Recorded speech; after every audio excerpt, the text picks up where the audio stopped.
What would you do if your neighbor came to your front door in a barely controlled rage?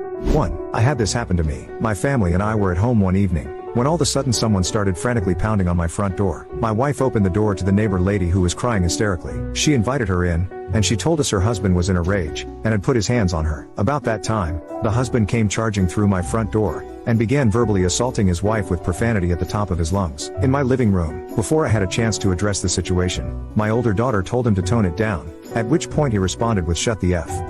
#K up, B #CH. The words barely left his lips before those lips were introduced to my fist. Turns out he had no interest in fighting another man. Once he found his feet, he was out my front door faster than he barged in. I'm sure most of the folks reading this will be disgusted with my actions. I don't care. What does matter to me, is the opinion of that man's wife. Years later, she thanked me, saying he never put his hands on her again. Not because he didn't want to, but because he was afraid she would run to my house. Fine by me.